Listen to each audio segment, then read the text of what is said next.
우리가 마음으로 죄를 회개하고 예수를 믿게 되면은 私たちが心から罪を悔い改めてイエス様を信じるならば 정말 우리의 죄가 사함을 받습니다. 本当に私たちの罪は許されます。 그리고 이제 그 증거로 성령님이 우리 속에 오시는 거예요. そしてその証拠として聖霊様が私たちの内側に来られるんですね。 참 성령님이 우리 속에 와 계신다는 것은 참 놀라운 사실입니다. この聖霊様が私たちの内に来られるというのは本当に素晴らしいことなんです。 이 모든 우주 만물을 만드신 분이 내 속에 계시다는 거예요. このすべての宇宙万物を作られた方が私のうちにおられるんですね。 그 얼마나 감격스러운 일입니까? これ本当に感激することなんです。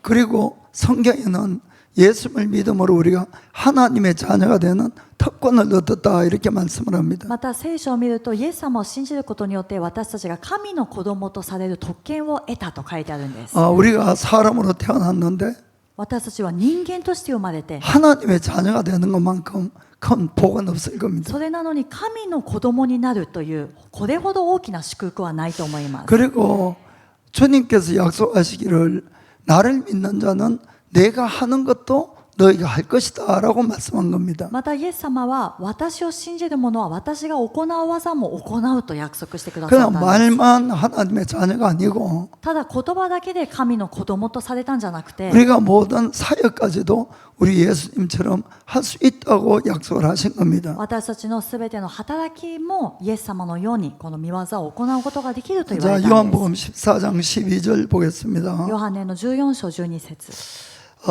내가 진실로 진실로 너에게 이르노니 나를 믿는 자는 나의 하는 일을 저도 할 것이고 또한 이보다 큰 것도 하리니 이는 내가 아버지께 감이니라. 誠に誠にあなた方に告げます。私を信じる者は私の行う技を行い、またそれよりもさらに大きな技を行います。私が父のもとに行くからです。 자, 예수님이 하나님 아버지께로 가서 우리에게 성령을 부어주시기 때문에 그렇다 그런 이야기입니다. イエス様が父なる神様の身元に行って私たちに聖霊様を授けてくださるという意味なんですね。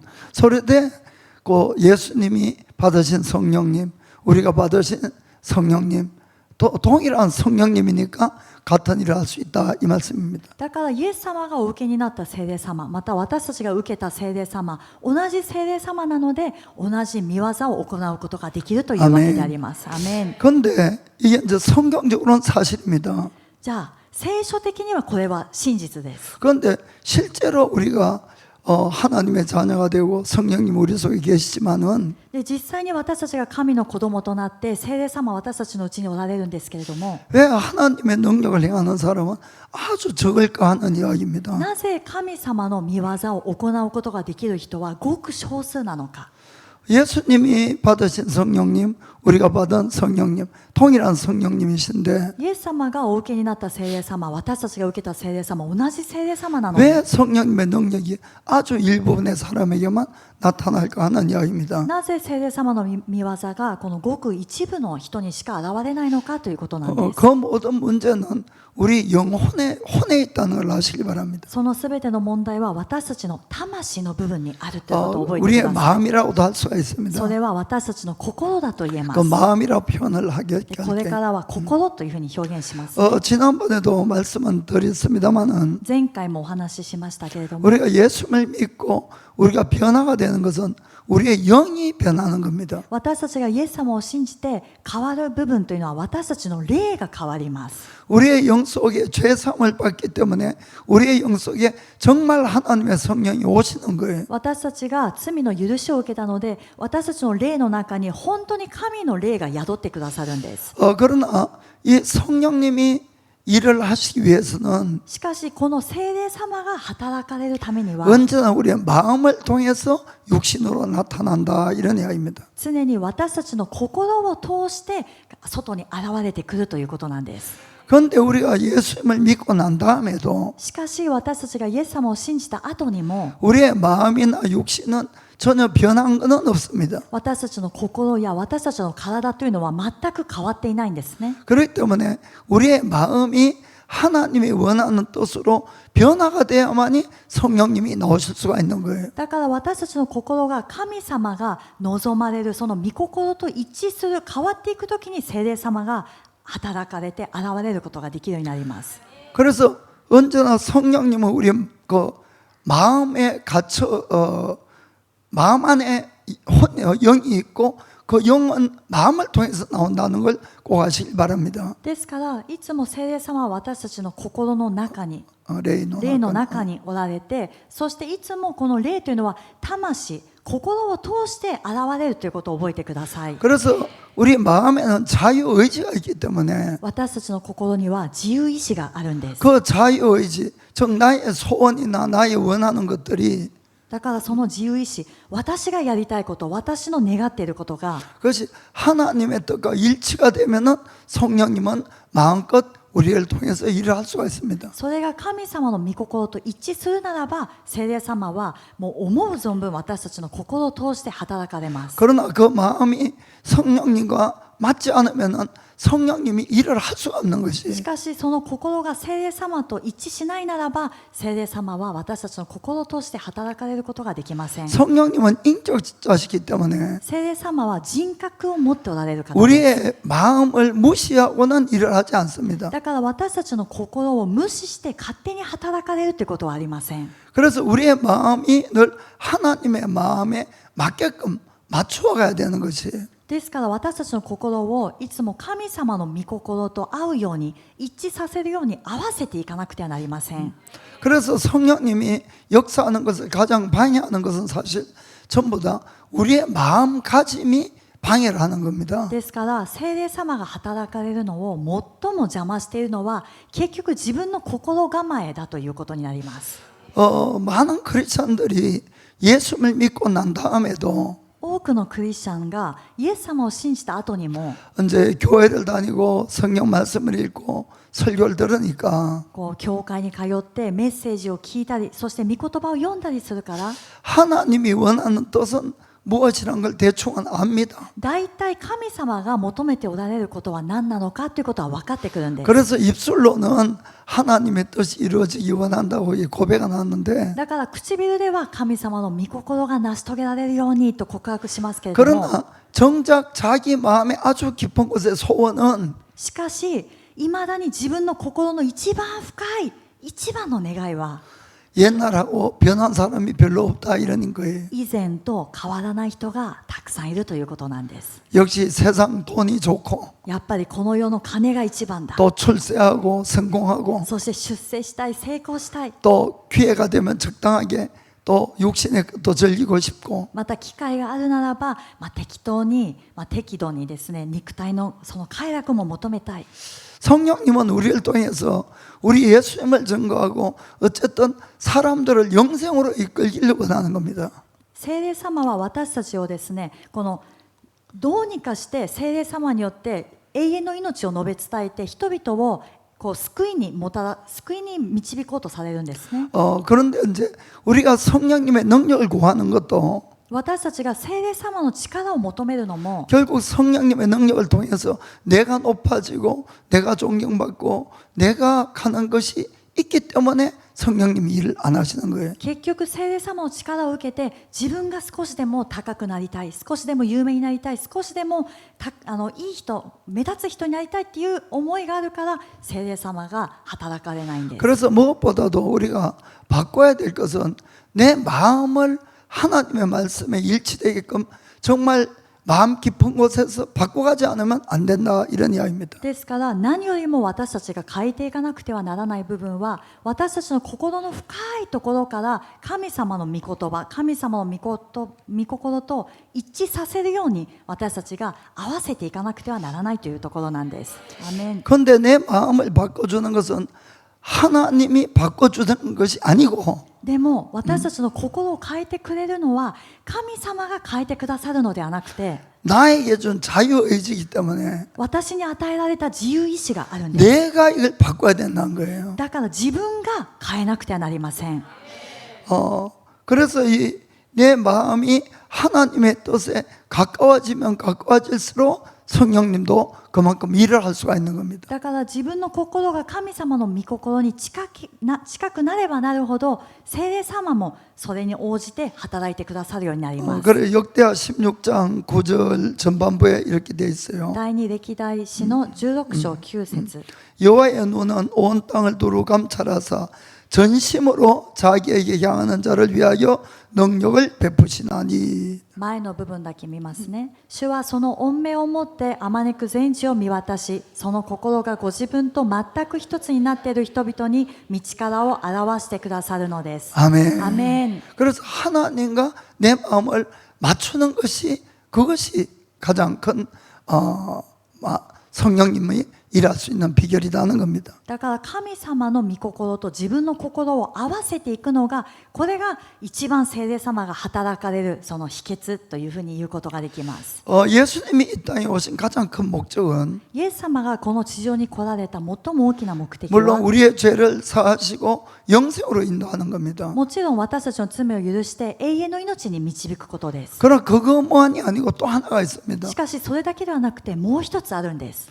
우리 인간은 원래 하나님의 형상으로 지음을 받았어요. 私たち人間はもともと神様の形として召されているんですね。作られています。 그런데 죄가 들어와서 하나님의 형상이 깨어진 겁니다. でも罪が入ってきたことによって神様の形が壊れてしまいました。 그래서 죄 사함과 영생을 주지만은 또 하나는 だから罪の許しと永遠の命を与えてくださるけれども、もう一つは 우리를 다시 하나님의 형상으로 바꾸어 가려는 것이 하나님의 뜻인 걸 믿으시길 바랍니다. 私たちを再び神様の形に作り変えていくというのが、またもう一つの神様の御心であることを覚えてください。 그런데 아무도 하나님을 본 사람이 없는 거예요. だから誰も神様を見た人がいないん 그 です。 하나님의 형상이 되고 싶다 할지라도 だから神様の形になりたいと思っても、 하나님의 형상이 뭔지를 알 수가 없으니까 神様の形って何なのかを知ることができないの 하나님의 で、 형상이 될 수가 없다 이런 神 이야기입니다. 様の形になることができないということです。 그래서 예수님이 이 땅에 오신 또 하나의 목적은 だからイエス様がこの地上に来られたもう一つの目的は、 하나님이 어떤 분인가를 우리에게 보여주시는 거예요. 神様がどういうお方であるかというのを私たちに示してくださるためなんです。 그래서 사람인 우리가 어떻게 하나님의 형상으로 변화되어 갈 수 있는 그 과정을 예수님이 보여주신 거예요. 人間である私たちがどうやって神様の形になっていくのか、この過程をイエス様が見せてくださったんです。 그래서 예수님은 이 땅에 오실 때는 100% 하나님이신 그분이 모든 하나님의 권세나 지혜나 능력을 다 하늘에 두시고 だからイエス様がこの地上に来られた時には 100% 神様であったその方が全ての権威、力、また知恵、全てを置いて 100% 완전히 우리 인간하고 똑같은 모습으로 오신 거예요. 100% 私たち人間と全く同じ姿で来られたんです。 그분이 다시 하나님이 되어 가시는 과정이 예수님의 일생이다 이렇게 해도 할 수가 있는 겁니다. その人間として生まれたイエス様が、その方が再び神様の形に戻っていくという、それがイエス様の人生だと言えます。 그래서 그 우리 인간으로 와야지 어떻게 인간이 하나님으로 변화될 수 있는가 그걸 보여주신 겁니다. 私たち人間の姿を持って来られた時に、どのようにして人間が神の形になっていくことができるのかということを示すことができたんです 원래 ね。 하나님의 아들이신 분이 もともと神の子、神の御子である方が、 이 땅에 오셔서 우리 사람의 자녀가 됐다는 것을 예수님 아주 자랑스럽게 생각하신 거예요. 神の子からこの地上に来られて人の子になったことをイエス様は本当に誇らしげに語られたんです。 그래서 언제나 예수님은 자기를 가리킬 때 감히 놓고 이렇게 말씀을 안 했습니다. ですからイエス様がご自身を指して何か言われるときに、私は神の子だと言われなかったんですね。 언제나 사람의 아들이라 이렇게 말씀했어요. いつも人の子と言いました。 그것은 그만큼 우리를 사랑했다는 증거란 걸 아시길 바랍니다. それはそれほど私たちを愛されたというその証拠であることを覚えてください。 그래서 성경은 우리에게 항상 예수님을 생각하라 그러고 또 자 빌립보서 오늘 2장을 보겠습니다. 2장 자, 5절 보겠습니다. 이종. 聖書はいつも私たちを主を考えるようにというふうに言ってるんですね。ピリピの2章 자, 5節 자, 너희 안에 이 마음을 품으라. 곧 그리스도 예수의 마음이니. あなた方の間ではそのような心構えでいなさい。それはキリストイエスのうちにも見られるものです。 자, 예수의 마음을 품으라는 겁니다. それはイエスの心を抱きな 자, さい。 어떠한 마음이었습니까? どういう心で 자, したか？ 6절, 7절 전반부 볼게요. 6節見ますね。 자, 그는 근본 하나님의 본체시나 하나님과 동등됨을 취할 것으로 여기지 아니하시고 キリストは神の見姿である方なのに神の在り方を捨てられないとは考えず 자, 오히려 자기를 비워라고 됐습니다. ご自分を無にしてと書いてありま 아멘. す。アメン 문이시대. 그래서 원래 성경에 보면 하나님이 그분이신데 그것을 버리시고 무니시다라고 말씀한 겁니다. ですからもともとイエス様は神様ご自身だったのにそれを捨てて無にして来られたんですね。 그래서 하나님으로서의 모든 것은 하늘에 다 두시고 100% 인간으로 오신 거예요. ですから神としてのその在り方を 100% 全部置いてから人間として来られたんです。 그래서 첫째 여기서 우리가 알아야 될 것은 뭔가 하면은 第一にまずここで私たちが知らなきゃいけないことは何かというと 내가 진짜 예수를 믿는 그 순간부터는 私が本当にイエス様を信じたその瞬間からは 옛날에 나약한 걸 다 버리셔야 된다는 겁니다. 以前の私というのを全て捨てなくてはなりません。 우리가 예수 믿기 전에는 많은 꿈도 있었고 여러 가지 것들이 많았지만 私たちがイエス様を信じる前には抱いていた夢やいろんな思いがあったと思います。 그러나 주님이 다 버리신 것처럼 그걸 버려야만이 참 크리스찬이 되는 거예요. しかし主が全てお捨てになったように私たちも以前の自分を全て捨てた時に本物のクリスチャンになることができます。 옛날에 자신의 인간적인 목표도 버려야 되고 昔の以前の自分の人間的な目標 그리고 も捨てる。 특별히 육신의 정욕은 다 버려야 됩니다. そして特にこの肉の情欲は全部捨てなくてはなりません。 이것은 제가 할 수 있다 할 수 없다 그 문제가 아니에요. 이거는 皆さんこれは今私ができるかできないかのこの問題を話しているのではないんです。 자오한 성경은 내 소원을 나를 먼저 버리지 않으면 주님을 따라갈 수 없다고 말씀하는 겁니다. 聖書は結局私をまず捨てなければ主に従うことはできないと教えているんですね。 우리가 정말 예수를 통해서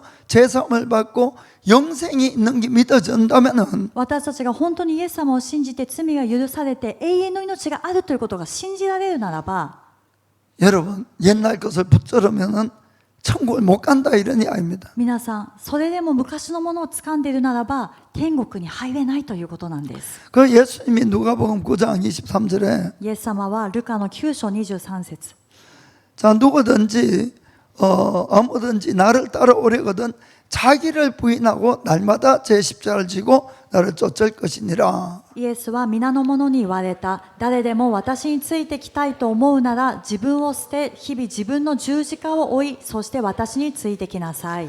먼저 십자가 지기 전에 나를 버려야만이 십자가를 지는 겁니다. まず自分の十字架を追う前に自分を捨てなかったら十字架を追うこともできないんです。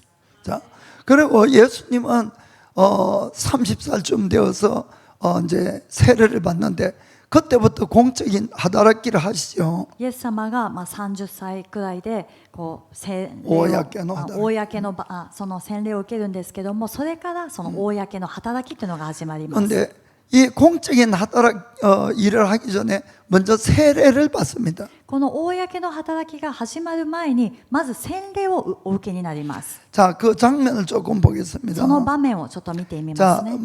마태복음 3장 13절 14절 보겠습니다. マタイの3章13、14 이때 예수께서 갈릴리로서 요단강에 이르러 요한에게 세례를 받으러 하신대. さてイエスはヨハネからバプテスマを受けるためにガリラヤからヨルダンにお着きになりヨハネのところに来られた。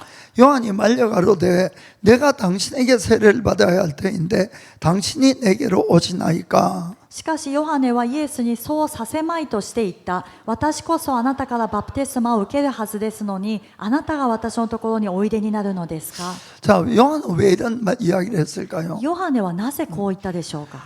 세례를 왜 받습니까? 洗礼をなぜ受けますか。죄 사함을 받으려고 세례를 받는 거예요. 罪の許しを受けるために洗礼を受けるんです。 그 예수님은 세례를 받을 필요가 있겠습니까? 없겠습니까? 皆さん、イエス様は洗礼を受ける必要があるでしょうか、ないでしょうか。 없지요. 예, 죄가 없으시니까. 罪がないからその必要がないんです。 그러니까 예수님을 안 요한은 내가 세례를 당신에게 받아야 되는데 어째 당신이 세례 받으러 오십니까? 라고 이야기한 겁니다. だからイエス様を知っていたヨハネは、私があなたから洗礼を受けなきゃいけないのに、なぜあなたが私のところに来て私から受けようとするんですかと言った 자, ん 그 ですね。 예수님 15절에 예수께서 대답하여 가라사대 이제 허락하라 우리가 이와 같이 하여 모든 의를 이루는 것이 합당하니라 하신데 이에 요한이 허락하는지라. ところがイエスは答えて言われた。今はそうさせてもらいたい。このようにしてすべての正しいことを実行するのは私たちにふさわしいのです。そこでヨハネは承知した。 자, 예수님은 모든 이렇게 해서 모든 의를 이루는 것이 합당하다고 했습니다. イエス様はこのようにしてすべての正しいことを実行するのは私たちにふさわしいと言った 이 んです。 뜻은 죄인인 우리가 먼저 하나님 앞에 죄 사함을 받아야만이 구원과 영생에 이룰 수 있다. 그 뜻인 거예요. これは罪人である私たちがまずこの罪の許しを受けたときに救いと永遠の命を受けることができるという意味だったんですね。 그래서 먼저 세례를 받아야 되는 거예요. だからまずは洗礼を受けなくてはなり 그 ません。 죄도 없는 예수님이시지만은 세례를 먼저 받으신 거예요. だから罪がないイエス様でしたけれども、まず洗礼をお受けになったんです。 누굴 위해서 그렇습니까? 誰のためでしょうか。 우리를 위해서. 私たちのためだったんです。 우리가 그 주님의 모습으로 가기 위해서는 먼저 세례를 받고 죄사함을 받아야 된다. 私たちが主のその姿に作り変えられていくためには、まず洗礼を受けて罪の許しを受 자, けなければな 세례를 らない。 받았을 때 16절, 17절 보면은 洗礼を受けたとき16、17。 예수께서 세례를 받으시고 곧 무리에서 올라오실새 하늘이 열리고 하나님의 성령이 비둘기같이 내려 자기 위에 임하심을 보시더니 こうしてイエスはバプテスマを受けてすぐに水から上がられた。すると天が開け、神の御霊が鳩のように下ってご自分の上に来られるのをご覧になった。 하늘로서 소리가 있어 말씀하시되 이는 내 사랑하는 아들이요 내 기뻐하는 자라 하시니라. また天からこう告げる声が聞こえた。これは私の愛する子、私はこれを喜ぶ。 아멘. アメン。 이때 예수님에게 성령님이 임하신 거예요. この時イエス様に聖霊様が望まれたんです。 즉 우리가 죄 사함을 받으면은 성령님이 임하신다는 것이죠. それはどういう意味かというと、私たちが罪の許しを受ける時に聖霊様が望まれるという意味なんです。 여기에 삼위일체 하나님이 다 나오십니다. ここに三位一体の神様みんな登場します。 자, 세례를 받으시는 아들 예수님. まず洗礼をお受けになった御子イエス様。 자, 비둘기처럼 내려오신 성령님. 鳩のように下って来られた聖霊様。 그것을 기뻐하신 하나님 아버지의 음성이 있습니다. そしてそれを喜ばれた父なる神様の御声があったんです。 그래서 예수님이 이때부터 하나님의 기적을 행하기 시작합니다. このようにしてイエス様はこの時から神様の奇跡を行われ 또 始めたんで 하나님의 す。 일을 하기 시작합니다. そして神の働きがここから始まったんです。 그래서 예수님이 이 땅에 오셔서 한 모든 기적과 모든 사역들은 イエス様がこの地上で行われたすべての奇跡、すべての働きは、 예수님이 원래 가지고 있던 능력이 아니에요. でイエス様がもともと持っていた力ではなかったんです。 그래서 하늘에 다 두고 오신 거예요. それはすべて天に置いてきたからなんですね。 성령님을 받고 그때부터 사역을 하시고 기적을 행하셨다는 걸 볼 수가 있습니다. 聖霊様をお受けになってその時から働きを始め、そして奇跡を行われたというのを見ることができます。 그래서 예수님이 제자들에게 부활한 다음에도 말씀하실 때 뭐라고 하셨습니까? イエス様が弟子たちにも復活された後に話される時に何とおっしゃいましたか？ 너희가 성령이 임할 때까지 이곳에 기다리라고 하셨어요. あなた方の上に聖霊が望まれるまでここで待ちなさいと。 그리고 성령이 임하면 너희가 능력을 받고 聖霊が望むとあなた方は力を受け 그리고 땅 끝까지 가서 내 정인이 되리라 하고 말씀한 겁니다. 地の果てにまで行って私の証人となりますと言われたんですアメン 그런데 예수님이 성령을 받으시고 바로 사역을 했느냐 하면 그것이 아니었다는 겁니다. じゃあイエス様は聖霊様を受けてからすぐに働きを始めたのかというとそうじゃないんですね 먼저 테스트를 받으신 걸 볼 수가 있습니다. まずテストを受けられたとい 자, うのが見え 마태복음 ます 4장 1절 보겠습니다. マタイの4章1節 그때 예수께서 성령에게 이끌려 마귀에게 시험을 받으러 광야로 가사 さてイエスは悪魔の試みを受けるため御霊に導かれて荒野に登っていかれた 아멘. アメン 마귀에게 시험을 받는데 누구에게 인도함을 받았습니까? 悪魔の試みに遭われるために誰によって導かれましたか 성령님. 御霊聖霊様なんですね 적혀 있잖아요 이게. 書いてありましたね 그 우리가 성령님의 인도함을 받으면 모든 것이 잘 된다고 생각하면 안 된다는 거예요. だから私たちが聖霊様の導きを受ければ全てがうまくいくと勘違いしてはなりません 여기에 마귀의 시험을 받게끔 또 인도하시는 거예요. ここにも書いてあるように悪魔の試みを受けるためにも導かれたんで 그것도 3번씩이나 시험을 받으신 겁니다. すしかも3回も試みに遭われたんですね 거기에서 합격을 하니까 그 다음부터 사역을 시작했다는 걸 볼 수가 있습니다. ここで合格したからその後から働きを始められたというのを見ることができます 그래서 성령을 받는 것은 시작이지 그걸로 완성된 것은 아니라는 걸 아시기 で 바랍니다. すから聖霊様を受けるのは始まりであってこれで完成ではないということを心に留めてください 그 다음 몇 번이나 여러 가지 시험들이 있습니다. その後何度もさまざまな試練があります 특별히 여러분들이 성령 받고 은혜를 받으면은 特に皆さんが聖霊様を受けて恵まれると 집에 돌아가면 반드시 나쁜 일이 생깁니다. 家に帰った途端必ずと言っていいほど悪いことが起きます 시험이에요, 시험. これが試みなんですね 거기서 그 감정적이 탁 돼버리면은 でもその時感情的になってしまうと 받았던 은혜를 다 부어버리는 거죠. もう受けた恵み全部捨てることになってしまうんです 그래서 여러분들이 이런 것들이 일상 가운데서 일어난다는 걸 아시길 바랍니다. ですから皆さんがこういうことが日常生活の中で起こるということをぜひ知ってください 그래서 은혜를 받을수록 조심을 하셔야 돼요. だから恵みを受ければ受けるほど気をつけなくてはなりません 그래서 많은 일들을 내가 참고 견디고 넘어가야만이 그 은혜를 그 다음부터 갑절로 해서 사용할 수가 있는 겁니다. すべてのもう多くのさまざまな試み試練を私たちが耐えて耐え忍んで耐え抜いてからその後私たちは受けた恵みをもう倍にしてこれを使っていくことができるようになるんです 아멘. アメン 그 먼저는 예수님은 자신을 버렸습니다. まずはイエス様はご自分をお捨てになりました 자, 그 다음에는 빌립보서 2장 7절 8절 その 보겠습니다. 次はピリピ2章の7、8節 자, 7절에 오히려 자기를 비워 종의 형체를 가져 사람과 같이 되었고 ご自分を無にして使える者の姿をとり人間と同じようになられました人としての性質を持って現れ 7절 8절 죄송합니다. 오히려 자기를 비워 종의 형체를 가져 사람의 같이 되었고 7절 자 8절에 사람의 모양으로 나타나셨음에 자기를 낮추시고까지 自分を卑しくし死にまで従い 아멘. 자, までいきます 이 뜻은 주님은 그 다음에는 자기를 낮추셨어요. その後主は自分を卑しくされたんです低くされたんです、ね、 겸손. これは謙遜を意味します 마귀의 성질은 교만입니다. 悪魔の性質は傲慢です 어쨌든 교만은 자기를 나타내고 傲慢というのはとにかく自分を表す 자기를 높이려고 하고 自分を高く上げようとする 자기가 모든 것을 지배하는 하나님이 되려고 한다는 겁니다. 自分が全てを支配する神のようになりたいというのが傲慢なんです 이렇게 된 이유가 사람이 선악과를 따먹어서 그렇다는 겁니다. このようになってしまった理由というのは人間が善悪の知識の木の実を取って食べてしまったからなんですね 선악과를 따먹었다는 뜻은 この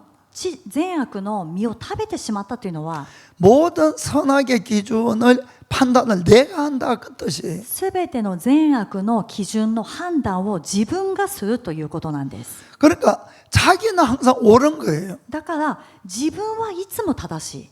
그 다 이 사람 저 사람 보면은 다 잘못됐고 그것이 선악을 따먹은 결과입니다. もうあっちこっち見てもみんな間違っている、自分が正しいというのがこれが善悪の知識の木の実を食べた結果なんです。 이건 다 똑같은 거다. これは皆さん同じなんですね。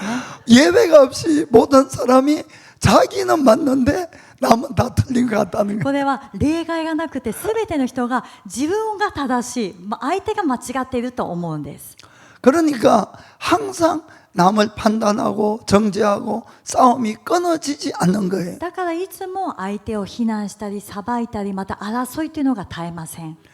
왜냐하면 다른 사람은 틀리고 자기는 맞으니까 なぜなら他の人はみんな間違っている、私が正しい。 자기로서는 그렇게밖에 생각이 안 된다는 거예요. 自分としては本気でそう思ってるんです。 그러니까 이게 끝이 없다는 것이죠. だからそう思っている時には終わりが見え 그래서 ません。 주님은 하나님은 선악과를 따먹으면 반드시 죽는다 그랬어요. 主はこの善悪の知識の木の実を取って食べると必ず死ぬと言われたんですね。 그래서 사람이 모이면은 서로 다투고 싸우고 판단하고 전쟁하고 이런 겁니다. だから人は人間が集まるとお互いに裁いたり判断したり非難したり戦ったりするのがこれが理由なんです。 그거 가만히 놔둬도 다 죽는 거예요. だからそのまま放っておいてもみんな必ず死ぬようになっています。 자, 우리는 그래서 자기 가는 것을 버리지 않으면 안 된다 이런 뜻입니다. だから私たちは自分というものを捨てなくてはならないんですね。 그 선악과를 따먹으면 안 되는 거예요. だからもともとこの善悪の実を食べてはいけなかったんです。 저는 그 대신에 무엇을 먹어야 됩니까? その代わりに何を食べなきゃいけないのか。 원래는 에덴 동산에 선악과만 있는 것이 아니고 생명나무가 있었어요. もともとエデンの園には善悪の知識の木だけがあったんじゃなくて命の木もあったんです。 그 생명나무가 예수님의 말씀인 거예요. その命の木がイエス様の御言葉なんですね。 예수님이고 예수님의 말씀인 거예요. その命の木がイエス様でありまたイエス様の御言葉なんです。 그러면은 그 예수님의 말씀이라는 기준은 하나밖에 없잖아요. イエス様の御言葉という基準は一つしかありません。 모든 사람이 그 말씀을 먹고 그 기준에 따르면은 すべての人がその御言葉を食べてこの基準に従うならば 싸움이 일어나지 않는다 이런 이야기입니다. 争いが起きないということなんです。 아멘. アメン。 그 완전한 평화가 임할 수가 있겠지요. そうしたら本物の平和というのが訪れます。 그래서 결국 내가 진짜 예수를 믿으면은 だから結局は自分が本当にイエス様を信じたならば 그날부터 나의 기준은 자꾸 버리고 その日から自分の基準はどんどん捨てて 말씀이란 기준을 자꾸 받아들여야 된다는 걸 의미하는 겁니다. 御言葉という基準をさらにどんどん受け入れていかなくてはならないということなんです。 그래서 내가 옳다 그러면 이건 교만한 거예요. だから自分が正しいと言っていたらこれは傲慢なんです。 그 자기는 낮추고 늘 남을 낮게 생각하라고 성경 말씀합니다. 聖書は自分を低くしていつも他の人を優れているものと思いなさいと教えています。 빌립보서 2장 2절 3절 フィリ 읽겠습니다. ピの2章の2節3節 자, 마음을 같이하여 같은 사랑을 가지고 뜻을 합하며 한 마음을 품어 私の喜びが満たされるようにあなた方は一致を保ち同じ愛の心を持ち心を合わせ志を一つにしてください。 3절 아무 일에든지 다툼이나 허용을 하지 말고 오직 겸손한 마음으로 각각 자기보다 남을 낮게 여기고 何事でも自己中心や虚栄からすることなくへり下って互いに人を自分よりも優れたものと思いなさい。 아멘. アメン。 그래서 남을 나보다 낮게 생각하는 것. 人を自分よりも優れたものと思うこと。 그 다음에는 마지막에 자기의 소원이 아니고 하나님의 뜻에 자기를 순종하는 겁니다. 最後は自分の望み願いではなくて神様の願いと御心に従順するこ 자, と 아까 です。 2장 8절에 先ほど2章の8節 사람의 모양으로 나타나셨음에 자기를 낮추시고 죽기까지 복종하셨으니 곧 십자가에 죽으심이라. 自分を卑しくし死にまで従い実に十字架の死にまでも従われました。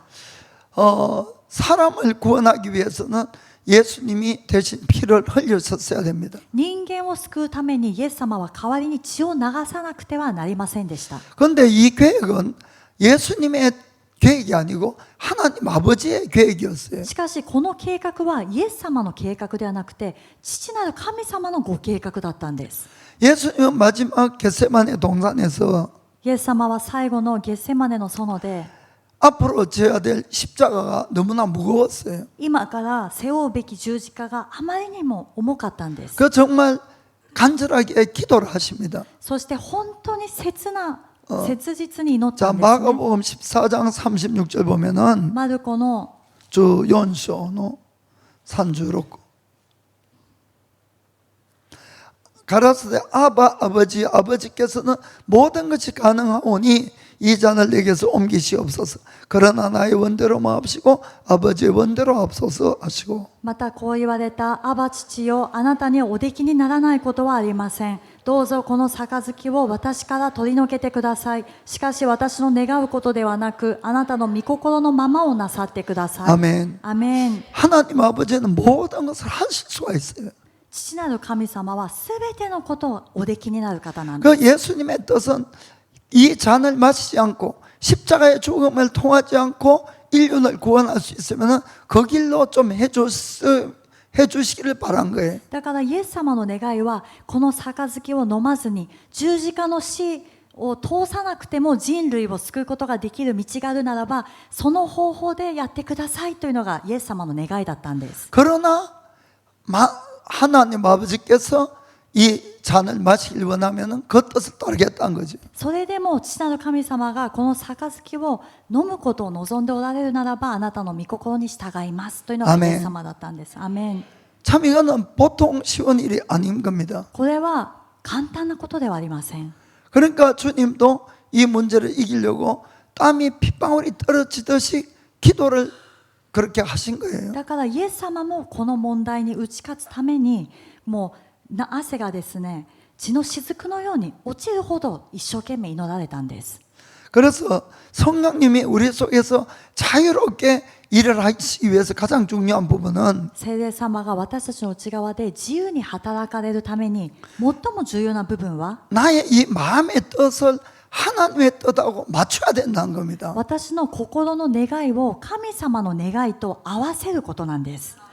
우리는 자꾸 내 뜻을대로 이것을 해달라고 막 기도를 열심히 할 때가 있는데 私たちは時には私のこの願いを聞いてください、これをやってくださいというふうに祈ることがあります。 사실은 그것이 아니고 하나님의 뜻에 나를 맞춰가야 된다는 것이죠. でも実際はそうではなくて神様の御心に自分の願いを合わせていかなくてはならないんです、ね。 때로는 그것이 나를 십자가에 못 박는 일이 된다 할지라도 時にはそれが自分を十字架につけることになるとしても 그것을 택할 때 성령님은 얼마든지 자유롭게 우리를 통해서 일을 할 수가 있습니다. それを選んだ時に聖霊様はいくらでも自由に私たちを通して働かれるようになります。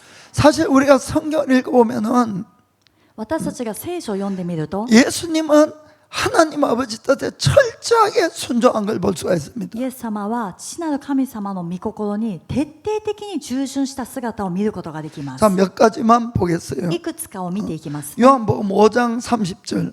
ヨハネの5章の30節 자, 내가 아무것도 스스로 할 수 없노라. 듣는 대로 심판하노니 나는 나의 원대로 하려 하지 않고 나를 보내시는 이의 원대로 하려는 거로 내 심판은 의로우니라. 私は自分からは何事も行うことができません。ただ聞く通りに裁くのです。そして私の裁きは正しいのです。私自身の望むことを求めず、私を使わした方の御心を求めるからです。 아멘. 아멘. 자, 요한복음 6장 38절. ヨハネ6章の38節 내가 하늘로서 내려온 것은 내 뜻을 행하려 함이 아니요 나를 보내신 이의 뜻을 행하려 함이니라. 私が天から下ってきたのは自分の心を行うためではなく、私を使わした方の御心を行うためです。 자, 요한복음 12장 49절에서 50절. ヨハネの12章の49節 내가 내 자의로 말하는 것이 아니요 나를 보내신 아버지께서 나의 말하는 것과 이룰 것을 친히 명령하여 주셨으니 私は自分から話したのではありません。私を使わした父ご自身が私が何を言い、何を話すべきかをお命じになりました。 나는 그의 명령이 영생인 줄 아노라. 그러므로 나의 이르는 것은 내 아버지께서 내게 말씀하신 그대로 이르노라 하시니라. 私は父の命令が永遠の命であることを知っています。それゆえ私が話していることは父が私に言われた通りをそのままに話しているのです。 아멘. アメン。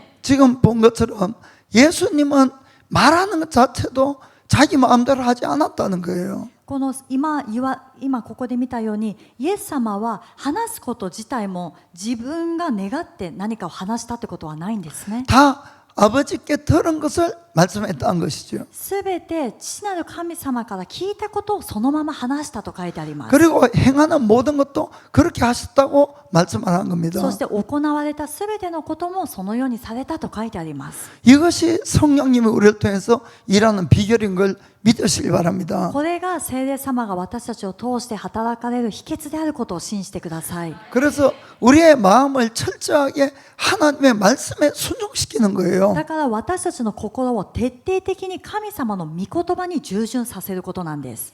절대로 선악과를 자꾸 따먹고 내 생각, 내 판단으로 이걸 측정을 하고 말하면 성령님이 일을 못 하시는 겁니다. 決してこの善悪の木の実からずっと取って食べながら自分の考えはこれで自分が正しくてっていうふうに言っているならば聖霊様が働かれることができません。 언제나 생명나무로부터 우리가 먹고 또 순종해야 될 줄 믿습니다. どんな時も命の木から取って食べてそして従順しなくてはなりません。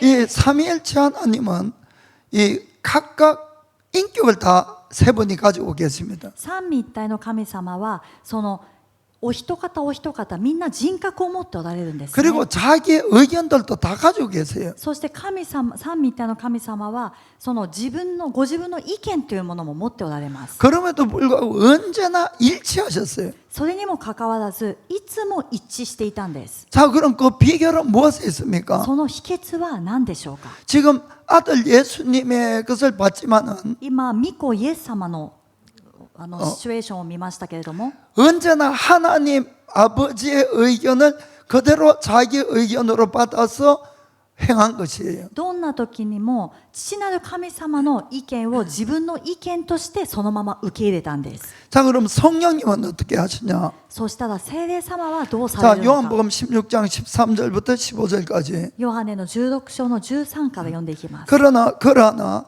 진리의 성령이 오시면 그가 너희를 모든 진리 가운데로 인도하시리니 그가 자의로 말하지 않고 오직 듣는 것을 말하시며 장래 일을 너에게 알리시리라. しかしその方すなわち真理の御霊が来るとあなた方をすべての真理に導き入れます。御霊は自分から語るのではなく聞くままを話し、またやがて起ころうとしていることをあなた方に示すからです。 자, 성령님도 자기가 말하는 것이 아니라 듣는 것을 말한다 말씀했어요. 聖霊様も自分が話すのではなくて聞くままを話すと書いてあるんです。 그럼 누구를 듣느냐? 何を聞いているのか。 자, 14절에 14節 그가 내 영광을 나타내리니 내 것을 가지고 너에게 알리겠음이니라. 御霊は私の栄光を表します。私のものを受けてあなた方に知らせるからです。 아멘. アメン。 성령님은 철저하게 아들 예수님을 뒷받침하고 증거하는 걸 볼 수가 있습니다. 聖霊様は徹底的に御子イエス様の話していることをそのまま受け取って従っているということを見ることができます。 아멘. アメン。 그래서 성경 말씀, 예수님의 말씀이 있고 성령님이 그걸 따라서 일을 하시는 거예요. だから聖書の御言葉、イエス様の御言葉があってそれに従ってそれを通して聖霊様が働かれるんですね。 자, 그다음 15절에 무릇 아버지께 있는 것은 다 내 것이라 그러므로 내가 말하기를 그가 내 것을 가지고 너에게 알리리라 하였노라. 父が持っておられるものは皆私のものです。ですから私は御霊が私のものを受けてあなた方に知らせると言ったのです。 아멘. アメン。 모든 것을 가지고 계시고 모든 것을 있는 것은 하나님 아버지세요. すべてのものを持っておられる方は父なる神様です。 그런데 그 하나님 아버지께 예수님이 온전히 순종을 하시기 때문에 でもその父なる神様にイエス様は完全に従順しているので、 하나님 아버지의 모든 것이 아들 예수님 것이 된다 이런 이야기입니다. 父なる神様のすべてのものが御子イエス様のものになるということなんです。 성령님은 아들 예수님의 철저하게 또 그것을 받아서 행하기 때문에 また聖霊様は御子イエス様にですね、徹底的にそこから受けてそれを行っているので、 또 성령님도 모든 하나님으로서 모든 역할을 하신다는 겁니다. だから聖霊様もまた神様としてすべてのものを持って働かれるということになります。アメン。アメン。 그래서 우리 자신에 대한 모범이세요. 모범 그게. ですから私たち人間に対する模範となられたんです。 우리들이 머리 대신 예수님께 온전히 순종을 한다면은 私たちが頭なるイエス様に完全に従順するならば、 그분의 말씀에 순종하는 거예요. その方の御言葉に従順することになるんです、ね。 그러면은 하나님이 가지고 계신 모든 것이 우리를 통해서 흘러가게 되어 있다는 것입니다. そしたら父なる神様が持っておられるすべてのものが私たちを通して流れ出るようになっているということになります。アメン。 그래서 빌립보서 2장 다시 거기 9절부터 11절까지 읽겠습니다. もう一度ピリピの2章の9節から11節まで。 자, 이름으로 하나님이 그를 지극히 높여 모든 이름 위에 뛰어난 이름을 주사 それゆえ神はこの方を高く上げてすべての名に勝る名をお与えになりました。 하늘에 있는 자들과 땅에 있는 자들과 땅 아래에 있는 자들과 로 모든 무릎을 예수의 이름에 꿇게 하시고 それはイエスの皆によって天にあるもの、地にあるもの、地の下にあるもののすべてが膝をかがめ、 모든 입으로 예수 그리스도를 주라 시인하여 하나님 아버지께 영광을 돌리게 하셨느니라. すべての口がイエス・キリストは主であると告白して父なる神が褒めたたえられるためです。 아멘. アメン。 다시 예수님이 하나님으로서의 모든 권위와 권세를 되찾고 행하게 됐다는 것이죠. 再びイエス様は神様としてのすべての権威とそして力、その立場をすべて手に入れて神様となられたということなんですね。 그것은 우리 인간으로 100% 인간으로 오신 분이 어떻게 하나님의 형상으로 돌아가느냐 하는 것을 우리에게 보여주는 모범이라는 겁니다. それは 100% 人間として来られた方がどのようにして神の形に戻っていくかというこの模範を私たちに示してくださったことになります。 그래서 우리 자신들도 하나님께 순종하는 것이 결코 이것이 뭐 우리를 옥죄하는 것이 아니라는 걸 아시길 바랍니다. ですから私たちもまた神様に従順することがこれは決して私たちを縛り付けるものではないんです。 오히려 참 자유와 모든 권세와 능력을 갖게 하는 비결이 바로 여기 있다는 걸 여러분이 꼭 깨닫길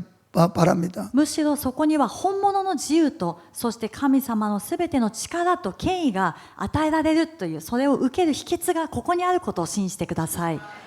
그래서 항상 겸손과 순종과 일치하는 우리가 되기를 주의 이름으로 축복합니다. ですから常に謙遜と従順と一致をこう保っていく私たちになるように主の皆で祝福いたします。 우리의 마음이 그렇게 변화가 된다면은 私たちの心がこのように変わっていくならば 우리 속에 성령님이 이미 와 계시기 때문에 私たちの中には聖霊様がすでに来られているので 완전히 자유롭게 일을 하게 되실 거고 完全に自由に働かれるようになります。 그렇게 되면 일본에 부흥하는 것도 금방 이루어질 수 있는 겁니다. そうすると日本のリバイバルというのもすぐに起こると思うんですね。 꼭 우리가 이와 같은 예수님을 닮아가는 우리가 되기를 주님의 이름으로 축복합니다. 必ず私たちがこのようにイエス様に似ていくように主の皆で祝福いたします。 아멘. アメン 자, 기도하겠습니다. お祈りします。